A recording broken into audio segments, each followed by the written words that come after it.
네, 안녕하세요 여러분. 반갑습니다.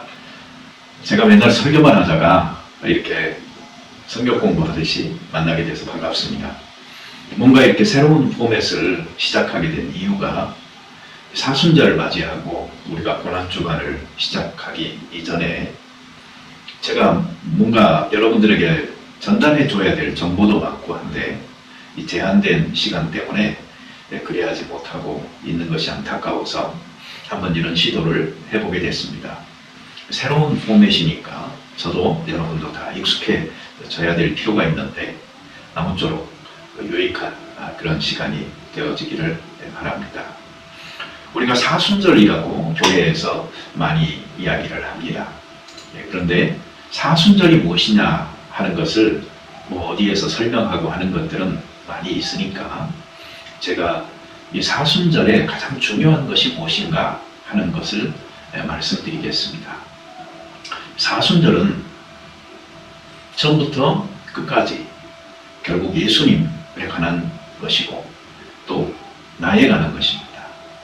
다시 말하면 예수님과 나의 관계에 관한 문제라고 생각하시고 이 기간을 하나님과의 그 관계를 새롭게 정립하고 또 갱신한 그런 귀한 기간이 되어지기를 바랍니다.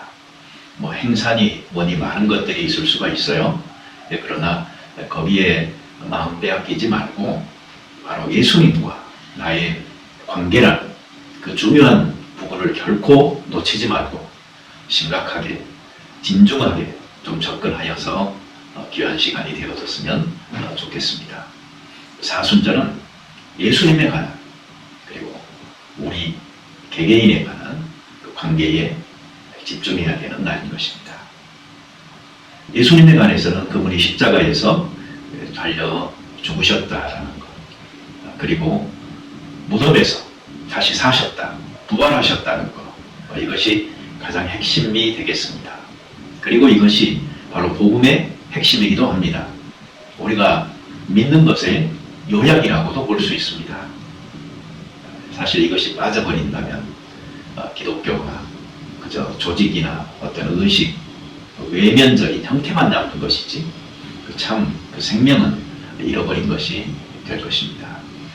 그러므로 사도들이 그 전했던 복음의 핵심적 내용, 예수가 그리스도다, 하나님의 아들이시다, 그분이 우리의 죄를 위하여 죄값을 대신 치르기 위하여 죽으셨고 그리고 사흘 만에 다시 무덤에서 부활하셨다라는 이 놀라운 사실에 대한 그 확인, 그리고 이것이 우리들 개개인의 삶에도 연결되어져서 예수로 인하여 내가 죽고 그리고 다시 사는 이 놀라운 체험이 있기를 소망합니다. 이것이 우리에게는 무엇을 의미할까요? 그리고 우리에게 일어난 일은 과연 무엇일까요? 그것은 아주 간단하게 설명해 볼 수도 있는데요. 예수님 하신 역할이 결국 십자가로서 더하기 역할을 하신 것입니다. 죄인인 우리와 거룩하신 하나님을 만나게 하는 다리를 놓는 역할, 그리하여 죄인이 하나님을 만나는데 바로 그리스도를 통하여서 만나게 됨으로 구원을 얻는 이 놀라운 소식이 바로 복음인 것입니다.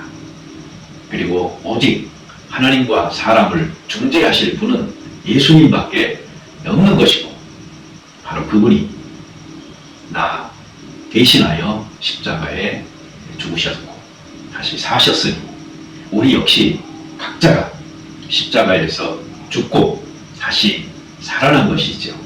옛사람의 죄된 성품 죽고 그리고 새로운 사람으로 거듭나는 놀라운 역사의 이 체험이 결국 이 빈 무덤과 십자가가 우리에게 주는 귀한 교훈이다, 이렇게 생각해 볼 수가 있겠습니다. 제가 이 상징적인 그 그림을 찾다가 보니까 아주 적절한 그림을 하나 찾았어요. 거기 보면은 그 십자가가 있죠. 세 개의 십자가, 물론 그 좌우편의 두 강도 그리고 가운데에 예수님 하여서 그날 골고다 언덕에 세워진 그 십자가를 의미하는 것이고요. 그 중간에 그림은 무슨 빵 조각같이 생기기도 했습니다만 이것이 그 돌무덤, 돌이 굴려서 옆으로 젖혀진 그 무덤.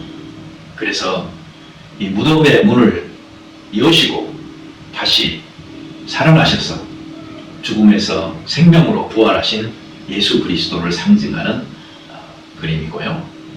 그리고 세 번째가 이 물고기 그림입니다.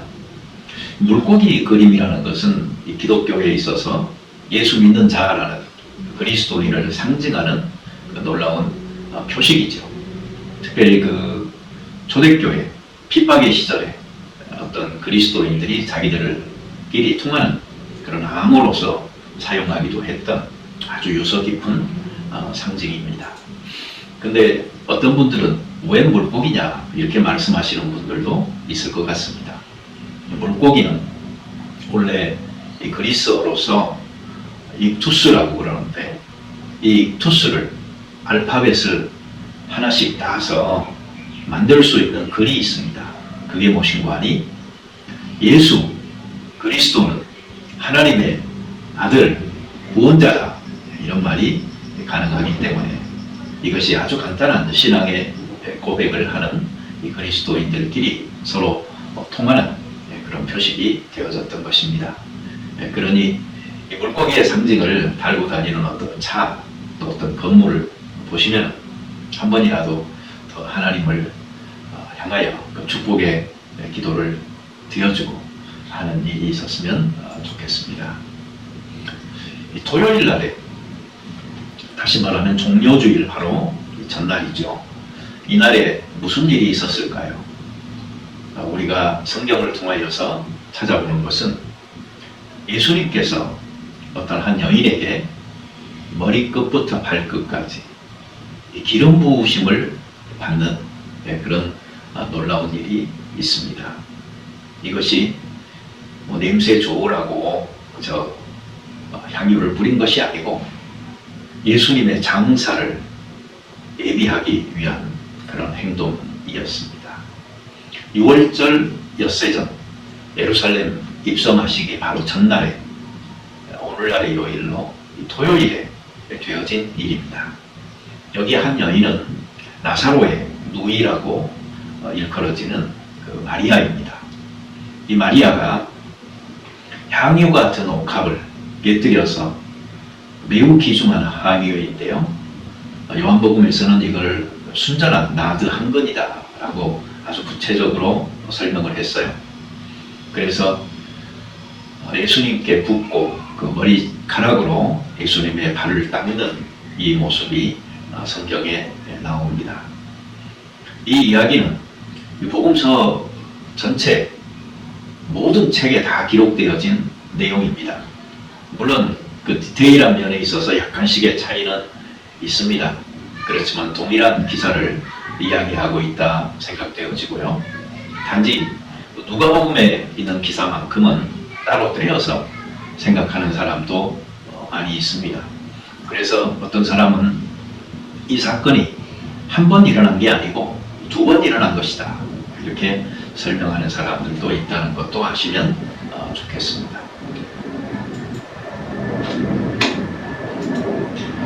왜 복음서 기자들은 이 사건을 그렇게 중요시 했을까요?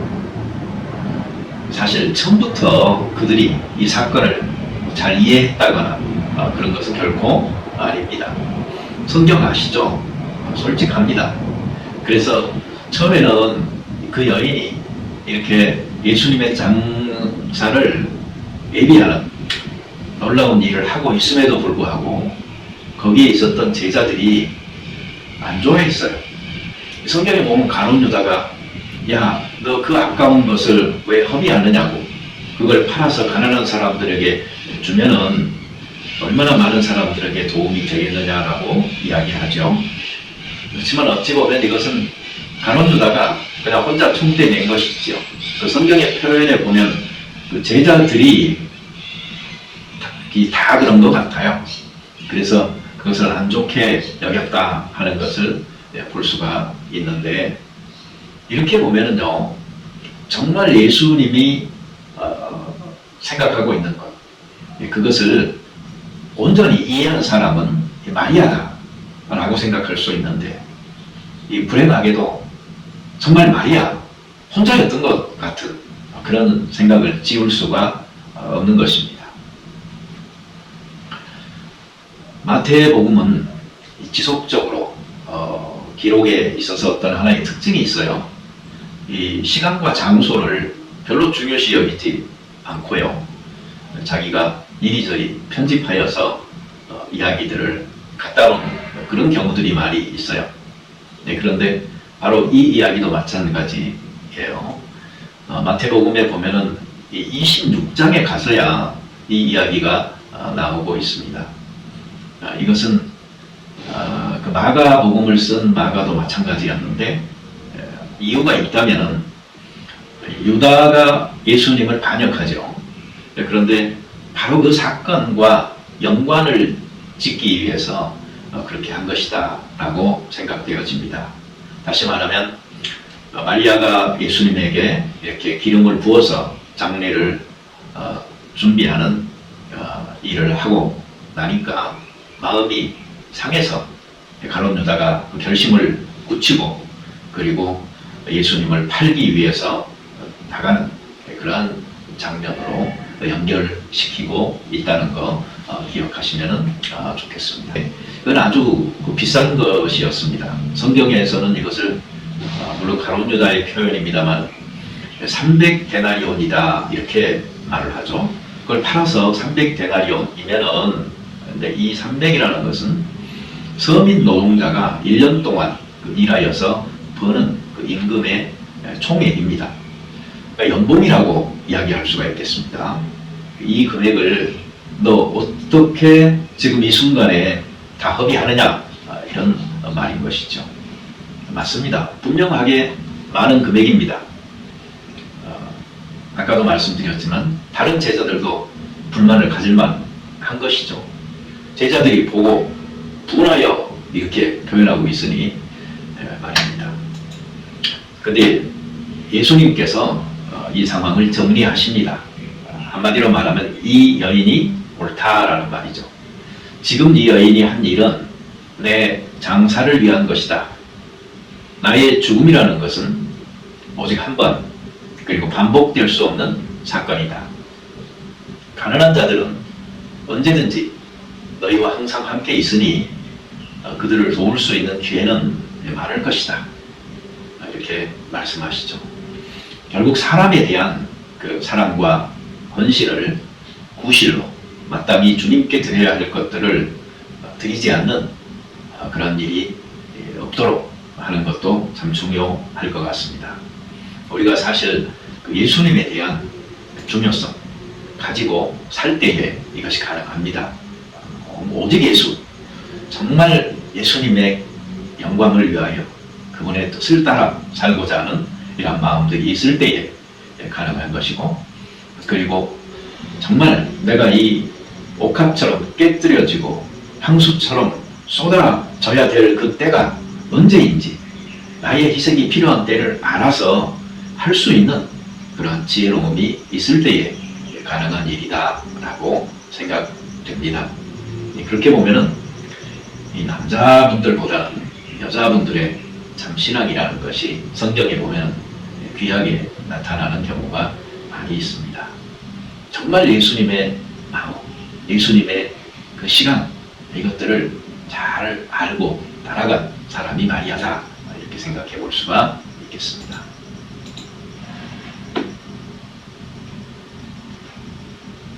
이제 내일이면은 종려주일입니다. 종려주일을 새끼나귀 타고 예루살렘으로 입성하시는 예수님이죠.